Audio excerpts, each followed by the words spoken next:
دنیا کے طاقتور ترین شخص پر حملہ، کیا صرف ایک لڑکا تھا یا یہ عالمی سازش تھی؟ یہ اندرونی معاملہ ہے یا اس کے پس پردہ کوئی بہت سارے محرکات ہیں؟ کیوں قاتل کو اسی وقت قتل کر دیا گیا؟ یہ بھی ایک بڑا سوال ہے۔ آئیے ان رازوں سے پردہ اٹھاتے ہیں اپنے اس پروگرام میں۔ اپنے پروگرام کا باقاعدہ آغاز کرتے ہیں اپنے پروردگار کے شکر سے۔ یہ واقعہ پہلا واقعہ نہیں ہے۔ ہم نے پوری دنیا کے اندر دیکھا کہ کس طریقے سے اعلیٰ شخصیات پر حملہ ہوا اور اس کے بعد قاتل بھی قتل ہو گیا۔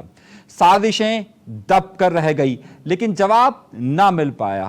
ایک بڑا مشہور شعر کہا جاتا ہے کہ سازشیں لاکھ اڑاتی رہے ظلمت کے نقاب، سازشیں لاکھ اڑاتی رہے ظلمت کے نقاب، لے کر ہر بوم نکلتی ہے ہتھیلی پہ چراغ۔ ہم نے تاریخ میں دیکھا کہ پاکستان میں لیاقت علی خان وزیر اعظم تھے اور لیاقت علی خان کے پر لیاقت باغ میں ہی گولی چلائی جاتی ہے۔ لیاقت علی خان شہید ہو جاتے ہیں، لیکن المیہ یہ ہوتا ہے کہ جس شخص نے لیاقت علی خان کو شہید کیا ہوتا ہے اسے وہیں پر قتل کر دیا جاتا ہے۔ اس کے بعد اس سازش کی کڑیاں کہیں پر بھی مل نہیں پاتی۔ بالکل اسی طریقے سے اگر آپ دیکھیے کہ پاکستان کی ایک اور دوسری وزیر اعظم محترمہ بے نظیر بھٹو پر حملہ ہوتا ہے، قاتلوں کا کوئی سراغ نہیں ملتا۔ یہ صرف ہماری ہی تاریخ نہیں بلکہ اگر دنیا بھر میں ان بڑے اعلیٰ لوگوں کی تاریخ پر دیکھا جائے تو واقعہ یہ ہوتا ہے کہ قاتل کا قتل کیا جاتا ہے اور پھر سازش کبھی بھی سامنے نہیں آتی۔ کسی سے ڈھکی چھپی بات نہیں ہے کہ امریکی صدر کینیڈی پر حملہ ہوتا ہے، کینیڈی مر جاتے ہیں اور پھر اس کے بعد اس کے جو حملہ آور ہوتا ہے اسے بھی قتل کر دیا جاتا ہے۔ اسی طریقے سے اگر آپ تاریخ میں دیکھیے تو ہمارے پڑوس میں ملک اور خاص طور پہ مہاتما گاندھی جسے کہا جاتا ہے اس پر بھی حملہ ہوتا ہے اور پھر قاتل مارا جاتا ہے۔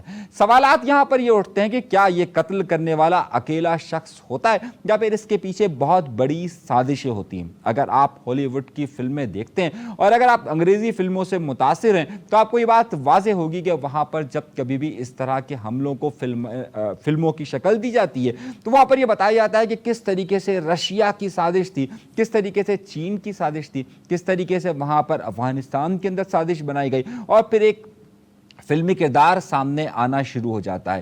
لیکن اس بار جو حملہ ہوا ہے وہ ٹرمپ پر ہوا ہے۔ وہ ٹرمپ کے جسے یہ کہا جاتا ہے کہ وہ اگلی مدت کے لیے دوسری بار دنیا کی طاقتور ترین ریاست یعنی کہ امریکہ کا صدر منتخب ہو سکتا تھا یا ہو سکتا ہے، اس پر حملہ ہوا ہے۔ یہاں پر کئی بڑے اہم سوالات ہیں اور میں انہی سوالات کے جوابات ڈھونڈنے کی کوشش کروں گا۔ آئیے کہانی کا پہلا حصہ یہ دیکھتے ہیں کہ وہ امریکی صدر وہ امریکی امیدوار صدارتی امیدوار کہ جب کبھی بھی یہ دو جماعتوں کا صدارتی امیدوار فائنل ہو جاتا ہے تو اس کے بعد اس کی سیکیورٹی کا سارا سلسلہ امریکن خفیہ اداروں کے ہاتھ میں آ جاتا ہے۔ اس وقت کیونکہ نومبر میں وہاں الیکشن ہونے والا ہے اور مہینے رہ گئے ہیں بہت ہی کم، دونوں جانب سے یعنی کہ ریپبلکن ہو یا پھر ڈیموکریٹس ہو یا پھر جو بائیڈن ہو یا پھر ٹرمپ ہو، ان دونوں کی سیکیورٹی کی پوری ذمہ داری امریکن خفیہ اداروں پر ہے اور ان کے ارد گرد بھی وہی لوگ موجود ہوتے ہیں۔ سب سے پہلا سوال اور بنیادی سوال یہ اٹھتا ہے کہ جب ایک شخص اتنے قریب ہو اس کے سیکیورٹی کا سارا اہتمام امریکہ کی جسے CIA سے لے کر تمام خفیہ اداروں کو اگر ملائیے تو یہ کہا جاتا ہے کہ وہ دنیا کی طاقتور ترین خفیہ نیٹ ورک رکھتے ہیں، اس کو اتنے قریب سے حملہ آور نظر کیوں نہیں آیا اور وہ یہ کیوں نہیں جانچ پائے کہ حملہ ہو سکتا ہے؟ پہلا اور جو ابتدائی سوال یہ اٹھتا ہے کہ اس سازش کے پیچھے پس پردہ کون ہو سکتے ہیں کہ جب سیکیورٹی کے اتنے شدید اور اتنے سخت انتظامات کے باوجود بھی حملہ آور آ چکا۔ یقینی طور پر جتنے بھی حملہ آور آئے اور حملہ آور کو قتل کیا گیا اس کے بعد یہ الزام عائد کیا گیا کہ یا تو وہ کوئی ذہنی مریض تھے یا پھر وہ جنونیت کا شکار قرار پائے۔ اگر آپ کینیڈی کے پر جو حملہ آور تھے اس کی کہانی کو اٹھا کر دیکھیے تو بھی یہی کہا گیا اور پھر اسی طریقے سے لیاقت علی خان پر جو حملہ آور تھا اس کے متعلق بھی یہی کہا گیا اور پھر اسی طریقے سے محترمہ بے نظیر بھٹو پر حملے کو بھی اسی طریقے سے کہا گیا۔ اگر آپ اسی کی مثال عمران خان صاحب سے لیجئے تو اس پر بھی جو حملہ ہوا اس میں کہا گیا کہ اس شخص کا انفرادی کردار تھا۔ تو اب ایک پہلا سوال جہاں پر یہ اٹھتا ہے کہ اتنی سخت سیکیورٹی کے باوجود بھی اور باقاعدہ امریکی ریاست جس کی سیکیورٹی کر رہی ہو اس پہ اتنے سے قریب جو حملہ ہوا اس کی ذمہ داری کس پر عائد ہوتی ہے، اور ہمیشہ سے ان حملہ آوروں کو اسی وقت کیوں قتل کر دیا جاتا ہے، اور پھر جو قتل کر دیا جاتا ہے اس کے بعد یہ بات کیوں کہی جاتی ہے کہ یہ کوئی بڑی سازش نہیں تھی بلکہ ان کا انفرادی عمل تھا۔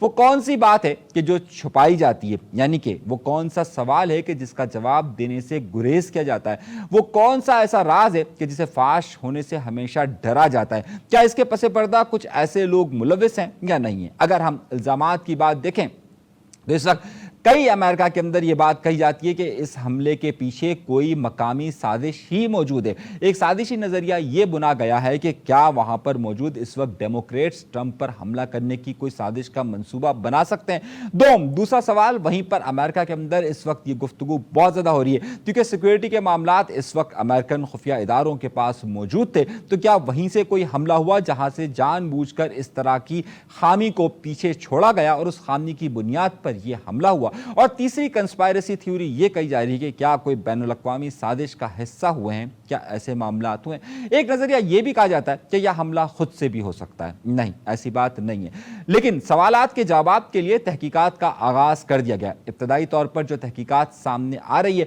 اس میں شخص کا انفرادی عمل قرار دیا جا رہا ہے، لیکن اس انفرادی عمل کے قرار دیے جانے کو دنیا میں موجود تمام لوگ ماننے کے لیے تیار نہیں ہیں۔ اس وقت آپ ٹویٹر پر جائیے، آپ اس وقت سوشل میڈیا کے کسی بھی ایسے پلیٹ فارم پر جائیے تو آپ کو وہاں واضح طور پر اس میں مختلف سازشی نظریات بنے ہوئے محسوس ہوتے ہیں۔ اور کیا انہی سازشی نظریات ہوتے ہیں؟ آئیے اس کی کچھ مثالیں دیتے ہیں اور کچھ واقعات کی طرف اشارہ کرتے ہیں کہ آخر ان کے پس پردہ کیا محرکات ہوتے ہیں اور کیا وجوہات ہوتی ہیں۔ پچھلے دنوں خاص طور پہ پنجاب میں ایک واقعہ پیش آیا اور اس واقعے پیش آنے پہ یہ بات دیکھی گئی کہ کچھ وہاں پر لوگ ایک مسجد کے اندر داخل ہوتے ہیں اور اس وقت کے مسجد کے امام پر فائرنگ کرتے ہیں اور اسے جہاں بحق کر دیتے ہیں۔ بعد میں تحقیقات کے بعد یہ بات سامنے آئی کہ وہ لوگ جو ملوث تھے وہ پکڑے جاتے ہیں، اور جو پکڑے جاتے ہیں وہ اس بات کا تصدیق کرتے ہیں کہ انہیں باہر سے آپریٹ کیا جا رہا تھا، اور اس کا مقصد ایک اور ملک کی طرف اشارہ جاتے ہوئے کہا جاتا ہے کہ وہ پاکستان کے اندر ایک گہری سازش کر رہا تھا۔ سوال جب ایک عام سے قتل سے اٹھتا ہے تو پھر سوال ایک بڑے قتل کی واردات کی طرف بھی اٹھتا ہے۔ ہمیشہ سے اگر ایک تحقیقات کی جاتی ہے اور ایک چھوٹے سے قتل میں بھی ان ہاتھوں کو ڈھونڈ لیا جاتا ہے تو پھر سوال یہ اٹھتا ہے کہ اتنے بڑے ہائی پروفائل کے لیے کیوں ابھی تک پیچھے سے کوئی ایسے ہاتھوں کو ڈھونڈا نہیں جاتا یا پھر اسے چھپا دیا جاتا ہے۔ جو دوسرا والا دعویٰ ہے وہ زیادہ سچ نظر آتا ہے اور کہا یہ جاتا ہے کہ ان تمام الزامات کو چھپا دیا جاتا ہے تاکہ اس سے کوئی بڑی کنسپائرسی نہ بنے۔ پچھلے دنوں ایک ایسا ہی واقعہ پیش آیا ایران کے صدر کے ساتھ۔ آپ کو علم میں ہوگا کہ ایران کے صدر کا ہیلی کاپٹر ایک حادثے کا شکار ہوتا ہے اور حادثے کے شکار کے بعد ایران کے صدر جہاں بحق ہو جاتے ہیں۔ یہ بات کہی گئی کہ اس ہیلی کاپٹر کو بھی حادثہ ہوا تھا، لیکن کیا واقعی میں اس ہیلی کاپٹر کو حادثہ ہوا تھا یا پھر اس ہیلی کاپٹر کو جان بوجھ کر حادثے کا شکار کیا گیا اور ایک ہائی ٹارگٹ کو حاصل کیا گیا؟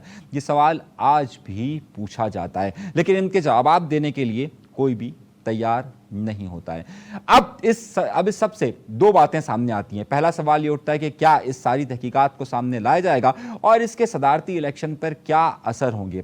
ابھی جو حالیہ دنوں کے اندر یہ واقعہ ہفتے کے روز پیش آیا ہے اور 2 دنوں کے اندر جو سروے کیے جا رہے ہیں اس کے مطابق ٹرمپ کی مقبولیت میں بے تحاشا اضافہ ہوا ہے۔ یہ بالکل اسی طریقے سے جس طریقے سے عمران خان پر وزیر آباد میں حملہ ہوتا ہے اور پھر اس کے بعد عمران خان کی مقبولیت اپنے عروج پر پہنچنے لگتی ہے۔ تو کیا اس کا مطلب یہ سمجھا جائے کہ آئندہ ہونے والا امریکی صدر کیا امریکی صدارتی الیکشن ون سائیڈڈ ہوگا اور ریپبلکن میں ٹرمپ کو کیا بھاری اکثریت حاصل ہو پائے گی یا پھر وہاں کی عدالتیں کچھ اور فیصلہ کرے گی؟ پاکستان اور وہاں کی مثالیں کچھ آج کل ایک طرح کی ہی دی جاتی ہیں۔ عمران خان نے بھاری اکثریت حاصل کی، ان پر بھی حملہ ہوا تھا، لیکن بعد میں مختلف قانونی پیچیدگیوں کے بعد نہ وہ حکومت کا حصہ بن سکے، نہ ان کی جماعت سوائے خیبر پختونخوا کے کہیں بھی حکومت میں نہیں آ سکی۔ ٹرمپ کے خلاف اس وقت مختلف عدالتوں میں سماعتیں جاری ہیں، کئی عدالتیں میں یہ سماعت بہت تیزی کی بنیاد پر ہو رہی ہیں۔ بہت سارے لوگوں کو یہ شکوک و شبہات ہیں کہ امریکی صدارتی الیکشن کے دوران کیا عدالت یہ فیصلہ دے سکتی ہے کہ ٹرمپ کو نااہل قرار دے دیا جائے، جس طریقے سے پاکستان کے اندر ہوا۔ بہت سارے لوگ یہ موازنہ بھی پیش کرتے ہیں کہ کیا اس طریقے سے ٹرمپ ایک بھاری اکثریت سے تو جیت سکتے ہیں لیکن ٹرمپ صدر نہیں بن سکتے۔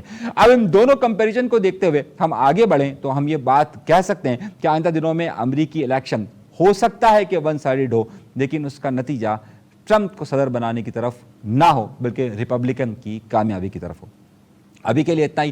انیس منصوری کو دیجیے گا اجازت، اللہ نے کے بعد۔